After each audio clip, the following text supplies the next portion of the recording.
Yeah, looks like our timer's going to expire. I'm going to clean up the overlay here if you want to introduce us to what's going on, Mr. Galgation. You got it. All right. My name is Gallegation. I am joined by my good buddy Wingnut SC, and we are here to cast some games from StarCraft community. I'm sorry, StarCraft 2 Strategy and Eternal Dreamers is the match that we were. Yeah, word poop indeed. So StarCraft 2 Strategy, Eternal Dreamers. The match is on tonight. This match has been hyped to me endlessly this week. It's supposed to be amazing. I'm really excited for it. Literally endlessly. Endlessly. It's insane. So I'm really excited. You should be too. We've got a best of 9 series coming your way, and so get ready for that. In the meantime, check out StarCraft 2 CTL, Reddit, Facebook.com, all those good things. Twitter, it's on there. So check it out. You get the full tournament standings, the brackets. Well, I guess the brackets aren't up yet, but they will be coming. Check out that Reddit post that Aaron just posted in the chat, all that good stuff. Anyway, we are about to be moving into our first game, which is going to be a Zerg versus Zerg. And what we like to do at the beginning of a player's run, I guess, in the match, is we like to give you biographies of the player just to get you to know the player a little bit more so that you can understand where they come from, what they're about. And it's more than just a name on a screen or a race. It's a person. And so... There are people. Yes, they There's are. people behind these alien So and we do creatures. beforehand. We contact the coaches or the managers of the team, and we ask them to provide us with biographies of their players. And we have biographies from Eternal Dreamers and StarCraft 2 Strategy. So I will read those off. For Eternal Dreamers, we have Dredsky playing Zerg tonight in our first game. He's a 20-year-old, and he started playing StarCraft 2 on the first day of release. He loves competitive gaming and heard about SC2 as being one of the most competitive games in the world, so he joined it, or he bought it and started playing. Started in very low bronze, but now he's high masters. He's been working hard and getting up there. And in tournament play, he he got third place in a Diamond Play-'em Daily. So he has competed and done pretty well. And then for StarCraft 2 Strategy, we have Coyote, who's also playing Zerg tonight. And for Coyote, he's also started playing StarCraft 2 at the release. He's played real-time strategies since before Brood War and Warcraft 3, so he's been pretty much his whole life. He's really enjoyed them. When he heard competitive gaming was a thing and professional gaming was a thing, he immediately set that as a goal that he wanted to do for his life and began working hard and working towards that goal.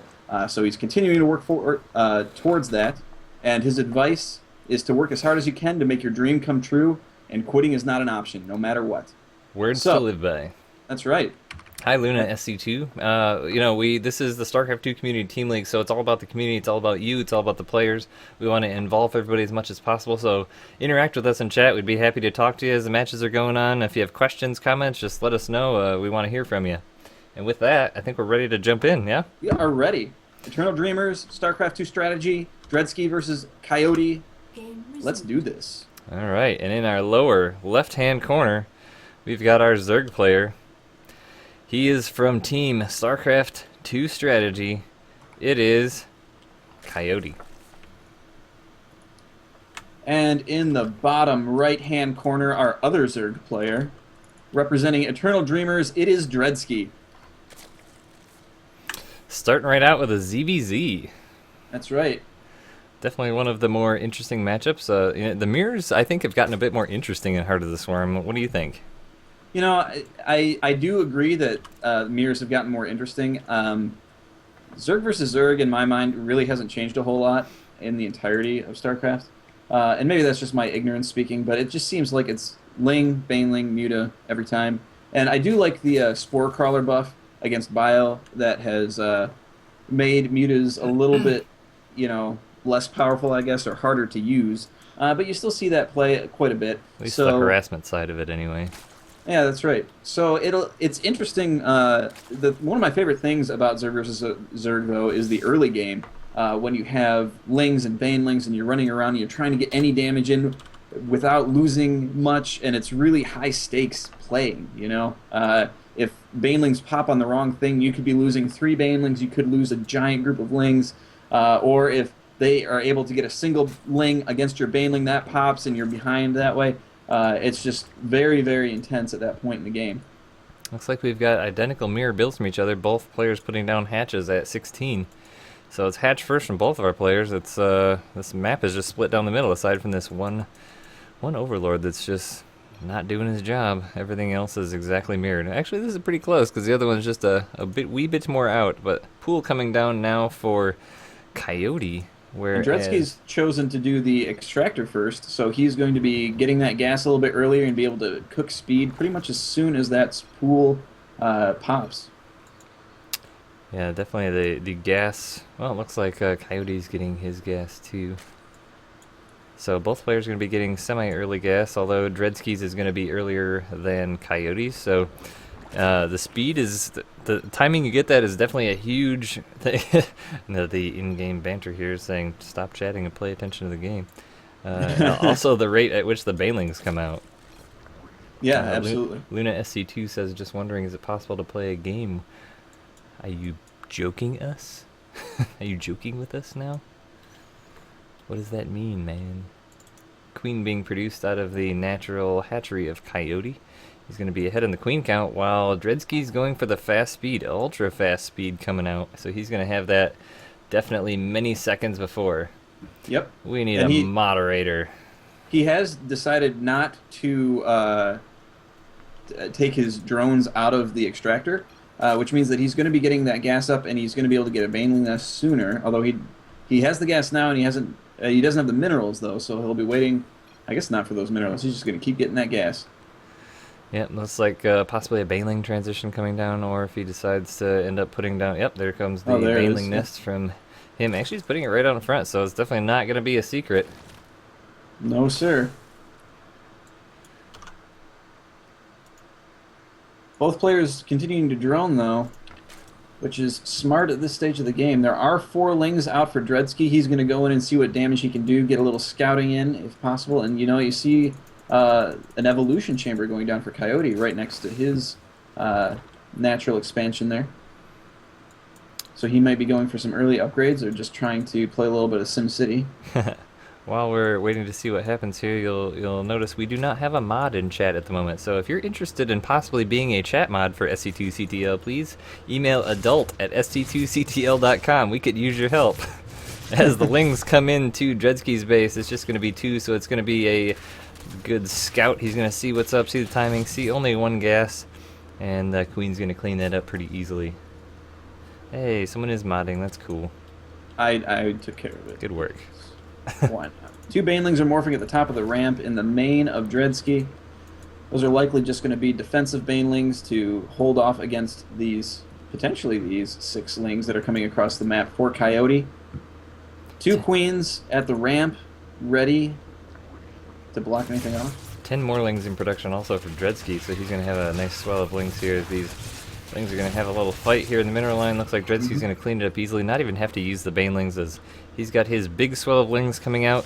But it looks like Coyote's going for the very quick layer on one gas in his main, 2 gas at the natural.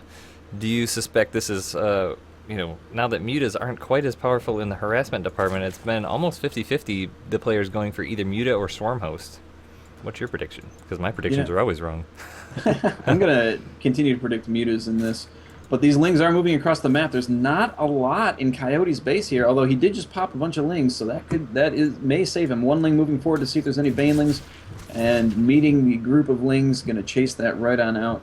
Third base is going down for Coyote as he's trying to get his macro on.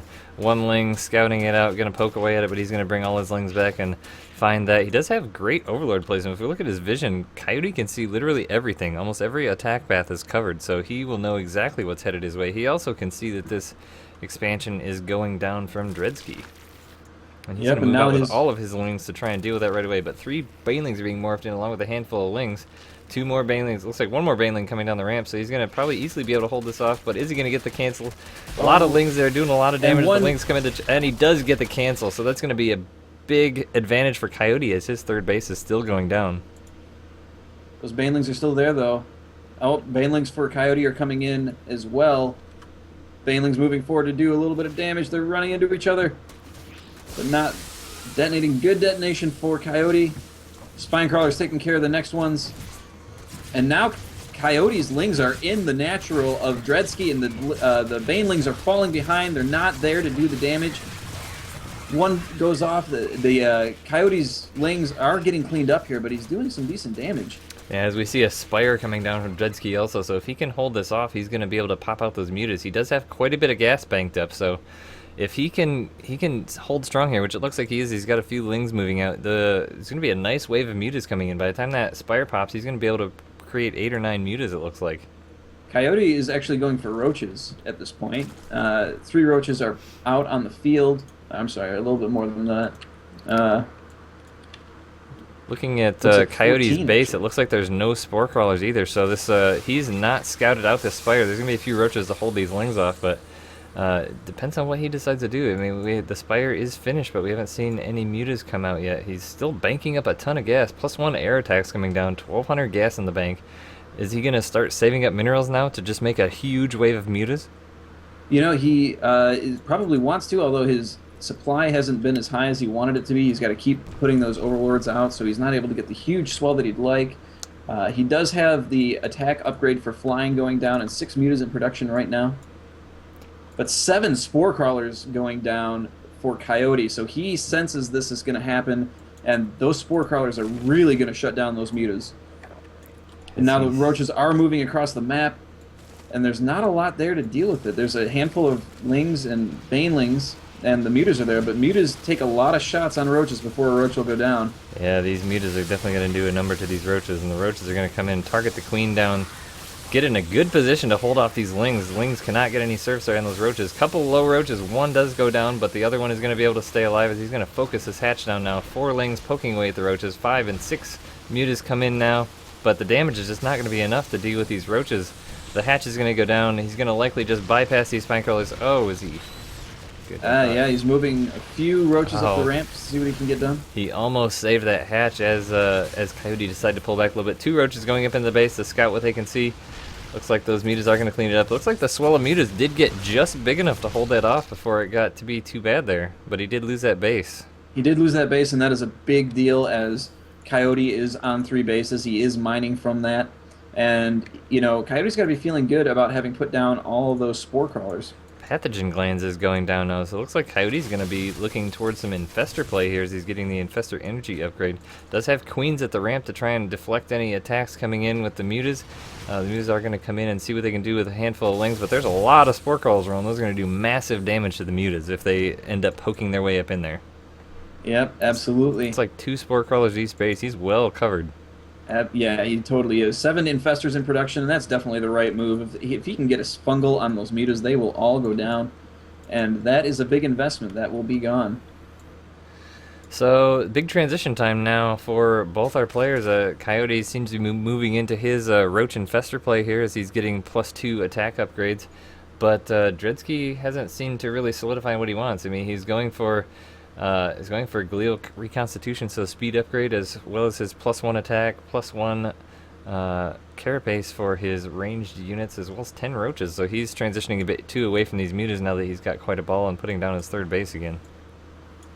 Yep, and he's got, you know, he's going to be a little bit behind in the upgrades though, because the +2 is finishing on Coyote's roaches now, and he's getting Burrow 10 more in production. I mean, Wow, Coyote's got an army that's ready to move.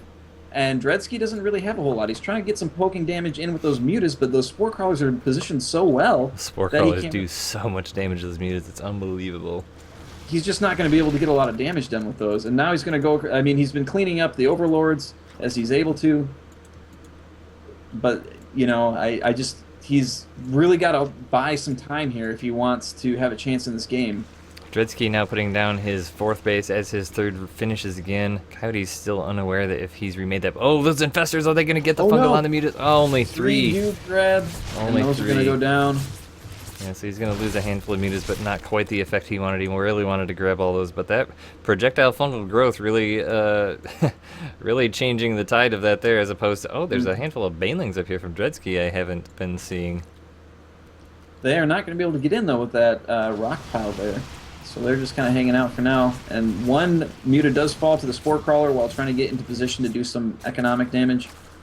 Trying to use a little bit of micro there to get a few drones killed before losing too many mutas, but one does go down and another one takes quite a bit of damage, so...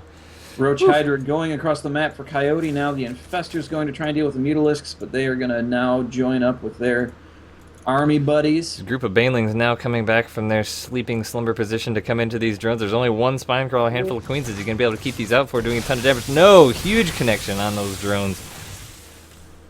How many did he lose? He lost killed 13 workers in that attack, so a nice little poke there, but Dredsky really doesn't have an answer to this huge wave coming in. Well, there's a large number of roaches here, but these infestors are going to be a problem. The roaches aren't going to be able to get good positioning because of the fungal growth, and look at that concave on those roaches. Just able to do as much damage as he wants. Now the huge fungal on a group of roaches that was coming around the side trying to get a better concave. Another fungal down. Those infestors are safely snuffed behind, just dropping fungals as they please. Huge damage down on those roaches. They are getting cleaned up. And now, what does Dredsky do? He doesn't have really anything. Any GGs. Wow, talk about safely stuck behind. I'm just going to go back here real quick in this game. And these Hydras are doing massive damage behind this little arc of roaches and infestors. That was just absolutely an amazing position for Coyote in that game. Yeah, you know, he really took advantage of those upgrades. He got the Roach Hydra infestor play going, and he pushed at a time where Dredsky really didn't have a whole lot that he could do. So that is going to be GG. Pretty well played by Coyote. Those Spore Crawlers really shut down the Muta play, and that put Dredsky really far behind, unfortunately. Yeah, so we're going to be... seemed like he was